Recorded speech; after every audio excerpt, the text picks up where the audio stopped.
Welcome to Stanford Legal, where we look at the cases, questions, conflicts, and legal stories that affect us all every day.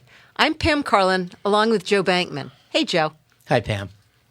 So, Joe, suppose that you and I decide to go in on a gift certificate to send a beloved friend to a day spa, and I owe you a bunch of money for it. I could hand you the cash, as I did, or I could write you a check. You could tell me your bank account, please, and then I could make a deposit or else maybe a withdrawal. I could use a credit card if I was buying the gift certificate from the spa itself, or I could use PayPal, although I wouldn't. But that's not all. Those aren't the only ways to pay people these days. That's right. You could also use blockchain technology. Blockchain's kind of a master electronic ledger that records transactions. It's often used with a cryptocurrency like Bitcoin or like a currency we'll talk a little bit about today called XRP. And supporters say that blockchain technology is actually faster and cheaper as a way of sending money. But, you know, there's also these worries I think people have. Both they've heard that blockchain technology is used to send huge amounts of money in the illegal drug trade or the arms trade or the like, or like anything else that you have, you worry that you've got your crypto wallet and now your crypto wallet gets hacked. And then what happens to you? That's right. And there are legal issues that correspond to all these concerns, including a big legal issue that's coming up, which is what are these cryptocurrencies legally? Are they currencies like a dollar, and should they be regulated like that? Or are they really more like securities, like a share of stock? So we're really lucky today to have two people who understand this stuff, unlike me, to talk about it. The first of them is our colleague Joe Grnfeld at the law school. Joe teaches corporate law. He teaches securities regulation. He used to be a commissioner on the Securities Exchange Commission, which is the federal government agency that regulates securities. And our other guest is Brad Garlinghouse. Brad is the CEO of Ripple, which I think can safely be called the leading firm in this space, depending how you define the space. He's a 20-year veteran of Silicon Valley. So one of the things, Brad, is your company introduced XRP as a cryptocurrency. Who uses it, and why do they use it rather than one of the credit cards or a regular banking system? So first off, thanks for having me. Great to be here. Great to be with Joe. I will correct one thing right out of the gates.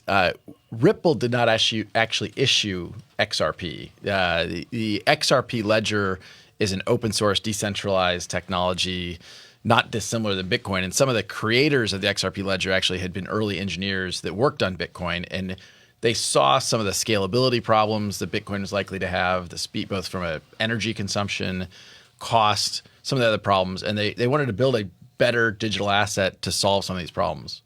The second thing I'll just comment on briefly is often you'll notice I often will call these broadly digital assets and not cryptocurrencies. And this is less of a legal distinction and more of a pragmatic human distinction that I don't think we're going to be buying coffee at Starbucks with Bitcoin or XRP anytime soon. I think we got to ask ourselves, what problem is that solving? You were talking about paying for the day spa bill and how you do that. But I think in some ways, the friction, the fiat currency, the US dollar in this case works pretty well. And so we need to make sure it's better than that before we talk about it as a currency, I think. Yeah, so what are the things that something like the digital assets, if you want me to call that, what are the places where digital assets are the best way of transferring wealth from one person to another? Well, I'll talk my own book a little bit here because Ripple is using digital assets to solve a cross-border payments problem. Some people, I'm sure, listening have had this experience, and maybe some of us have had this experience. If you're sending money across oceans, across networks, it ends up being really slow and really expensive. I make the joke, which in some ways isn't at all a joke, that if we decided we wanted to take $10,000 to London right now, the fastest way to do that would be to drive down to SFO, down 101, and fly it there. This, despite the fact that we live in a world where you can stream video from the space station, it would take 3 to 5 days to wire money to London, and the cost would be not immaterial. I was speaking with a gentleman at the World Bank not long ago, and the average remittance cost outside the G20 is 600 basis points. and that the populations can least afford to pay those fees are the ones burdened with that. And that's 6%, right? Yes, 600 basis All right. points is 6%. Okay, and tell us a little bit on how you're solving that. So what we do is we sell technologies to banks that allow them to connect what we call RippleNet. And that allows them to do cross-border payments in real time, effectively real time, at very, very inexpensive fees. So another important piece is it's transparent. I mean, one of the humorous, frustrating things that we may have experienced, if you're sending a wire cross-border and you call your bank and Joe Bankman says, hey, Brad was sending me money, it hasn't arrived, your bank doesn't know where it sits. Because the nature of how this works, it kind of hops through different hops. We had one of the largest banks in Australia, the CEO told me that 40% of all of their consumer wire transfers result in a customer service phone call. And the reason is they wait a few days and they say, hey, Joe hasn't received the wire. Where is it? The frustrating thing for the bank is not only do they have to absorb the cost of taking a customer service phone call, they also deliver the news that they don't know. Wait a couple more days, it'll probably be there. That's a pretty bad experience. And that truly is our global financial ecosystem is built on the rails that I'm describing that were built 40 or 50 years ago and haven't advanced. Blockchain technologies can fundamentally re-engineer and kind of rewire that base layer to dramatically accelerate and reduce the cost associated with these payments. So, Joe, how does blockchain work? That's a great question. There are many different versions of blockchain, and I've sort of come up with a story that I use at cocktail parties when people ask me the same question. And what I typically do is I'll take out a dollar bill. Right? You know, your listeners can look at the dollar bill that I've got here now. And what I'll say is imagine that this dollar bill, the value of this bill, wasn't in this piece of paper with a picture of George Washington. Rather, it was embedded entirely on the code, the serial number that's on the bill. Like the thing when you play poker with bills, that number. Yeah, that's exactly right. Yeah. So you've got this serial number, L272376064T. So imagine if I wanted to transfer this value to Brad.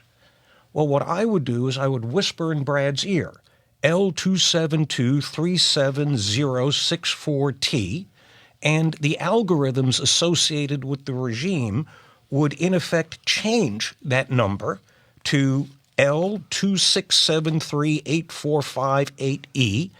I would then no longer remember that past number. That solves what's called the double spending problem, and the new code would now reside with Brad, who has the new dollar represented exclusively by the code. The code is the value. Somebody steals that code, you lose the value. You forget that code, you lose the value. It's another reason why I couldn't mess around with those assets. Brad, flesh out Joe's description. Terrific description. Where does a master ledger come in on this? Well, master ledger, I mean, the way I think about blockchain, I think Joe's characterization was right on target in the context of payments. You can actually extend that a little bit. In the way I think about the novelty of blockchain technologies is that it allows two parties to transact without trust.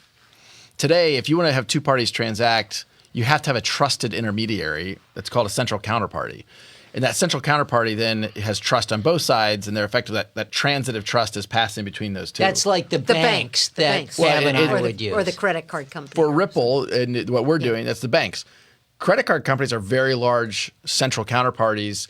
I'm not aware of any companies focused on using blockchain to disrupt credit cards today, although certainly, I mean, anybody who's in the central counterparty business, I think should be paying attention to what's going on in the blockchain business. Another example, you mentioned earlier the question about, what are these? Are they securities? But securities settlement is another industry that there's interesting innovation happening using blockchain technologies to settle a securities transaction, where today it can be slow. There's different companies doing things that would allow for effectively real-time security settlement using blockchain. This is Stanford Legal, and today we're talking about blockchain technology and Ripple with our guests Brad Garlinghouse and Joe Grnfeld. And Brad, when you're talking a minute ago about security settlement, what you're talking about is I'm selling a share of stock of Tesla, and Somebody's buying it. Someone's buying it, and how that's recorded, Correct. and how the money is going to be transferred. Correct. And today, I mean, again, I think about it's amazing the world we live in, kind of 2 to 3 decades into the evolution of the internet, yet a lot of these transaction-based things have a central counterparty that require clearing, and that takes time and friction. And anytime you talk about friction, it's cost. Right. If we can do it more efficiently, we can accelerate the global industries that we're talking about. Not to get too far down into the weeds, but our security system now typically operates on what's known as a T+2 settlement cycle. You buy or you sell something. You've got 2 days within which to deliver the security, and you're not going to get paid until 2 days. And that creates billions, hundreds of billions, trillions of dollars of credit exposure, and that's a hidden risk in the financial system.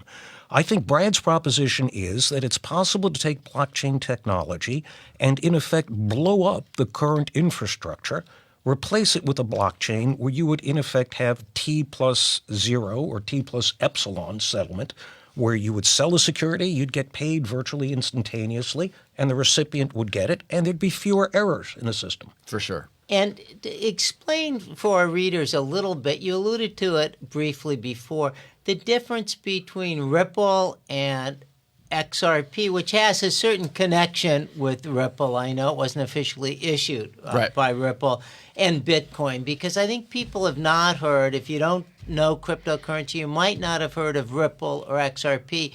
Everybody's heard of Bitcoin. Sure. So could Bitcoin do this too? Actually, I'll answer the first part. Ripple and XRP. Ripple is a technology company that builds technologies on top of this open source technology called XRP. Some of our products are built 100% using XRP, and some, frankly, have nothing to do with XRP. You could use Bitcoin for some of the products we offer. The problem is, as I was describing earlier, Bitcoin has some serious scalability challenges. Today, to settle a Bitcoin transaction costs on average about $1.88. So if you're buying a cup of coffee with Bitcoin, it's going to, almost double the price of the cup of coffee. And to settle a Bitcoin... Drink cheap coffee. My coffee turns out, in San Francisco, that's hard to do. But it also take, on average, 45 minutes to settle that transaction. Now, as Joe was describing earlier... By which time your cheap coffee is cold yes. cheap coffee. So you bought cold, cheap coffee, and you had to pay a premium for it, and you had to wait until it was cold to get it. So the observation I make is Bitcoin is good for... by the way, I am personally long Bitcoin. I'm not trying to bash Bitcoin. I think Bitcoin is not going to be a panacea that some people thought it would be for many different kinds of transactions. And instead, you're seeing specialized and kind of use case dynamics for different kinds of transactions. XRP is something we see as extremely efficient for settling payment transactions, and in particularly cross-border transactions. You're talking about over $20 trillion of cross-border transactions. And if you can reduce the average bips per transaction by 100 basis points, you're talking about massive savings that go to certainly financial institutions, but also ultimately their customers, whether it's consumers or businesses. This is Stanford Legal, and today we're talking about blockchain technology and Ripple with our guests, Brad Garlinghouse and Joe Grnfest. Let's get to is it a security issue? And Joe, can you explain what the issue is? Why does it matter? And who's arguing what? Well, it matters hugely because if these instruments are actually securities, they then have to comply with all of the regulations of the United States Securities and Exchange Commission, and those are non-trivial. That would mean that you, in effect, have to register the security, which can be an expensive and time-consuming process, or you have to find an exemption from the registration requirement, and that will, as a practical matter, frequently restrict the number of people who can transact in the security or hold the security. Then there are a wide variety of aftermarket restrictions in terms of whether you could buy and sell through an exchange or through a brokerage firm or what have you, and it generally adds friction to the process. And as Brad will tell you, in a situation where you want these transactions to happen as quickly and cheaply as possible, the last thing you want is friction from any source, including the regulators. Well, So sorry about that, Joe. I was just going to ask, so who's arguing that these things are securities, and why are they arguing that? Well, number one, you've got people who have bought some of these instruments and have lost money, taking their counterparties to court and arguing that what you sold me was a security and you didn't register it as a security, and therefore I get my money back. So what you have is a group of dissatisfied purchasers arguing that their crypto was a security, should have been registered, and wasn't. So can I just step you there for a second and ask, how did they lose money on the currency? Is it like if you bought dollars and the dollar went down against the pound? Precisely. Losing money in the markets is a very easy thing to do, Pam. I'm happy to show you why and how. Basically, if you buy high and sell low, you will lose money. So suppose you bought some crypto and it was $1,000, all right, per unit when you bought it, and now it's only $250. You're out $750 for every unit of crypto you bought. You turn around and you say, this crypto isn't just crypto, it's a security. You should have registered it. You didn't, therefore I want my money back. Now that makes sense, Joe. Thank you. For something like Bitcoin or XRP, how about these things that are called ICOs? There's thousands of, I think, cryptocurrencies. I don't know if you'd call those digital assets, Brad. Tell us about those. Take the other extreme. Sure. ICOs are at the next level of complexity. Generally, ICOs describe a system that's going to use something like blockchain technology at some point in the future to do something that isn't done now, and you most frequently pay for these ICOs by using crypto. Now, in my own personal opinion, the large majority of these ICOs are frauds or they're going to fail. So I totally agree with that, by the way. What does ICO stand for? Initial coin offering, where the coin is basically a token or a bit of code that at some point in the future will be useful for something. But we don't know what. Well, no, they tell you what, but then you have to assume that this is true, and then you have to assume they know how to do the thing that they're promising to do, which is often a stretch. Can you give me a for instance of like what is it they promised to do? Sure. Let me use one that the SEC sued. It was called Munchies, all right? That if you sent crypto to the people who were going to issue these Munchie tokens, you would in the future get a token or a coin or a bit of code that would allow you to get discounts at restaurants. And in return for that, you would Instagram photos of the food, you'd write reviews of the food. So it would be a mini economy built around food and restaurants and the like, and the currency that you would use would be these Munchies. Now, the SEC wasn't thrilled with this, and they actually went and they sued the people that were launching the Munchies. They said you had to register these, you didn't register them, and they settled and they withdrew the plan to raise crypto for the Munchies. You know, it's so outlandish that I'm tempted to accuse you of just making that up, Joe. Oh, no. That actually is a fairly modest one. Yeah, there's better ones than that. They're There's way better. Banana coins. There are all kinds of things. And to your number earlier, I think there's around just short of 2,000 ICOs that have happened. And I agree with Joe. Brad, Most of them. My favorite. This one is so meta. It's hilarious. It's called the Useless Aetherium Token, all right? UE token. I recommend everybody go online. This is a white paper where it describes a useless Ethereum token, and whoever the person is that put this together openly says, the token you're buying is useless. I am going to take the money that you send me, and I'm going to buy large electronics, maybe recreational drugs or what have you, but you will get nothing in value. And what's fascinating about this site is you could argue it's not a fraud. Right. They're doing exactly what they said they were going to do. And he's raised more than $300,000. This is great. Well, we'll be back with more from our guests, Joe Grnfest and Brad Garlinghouse, talking about blockchain and Ripple next on Stanford Legal on Sirius XM Insight 121.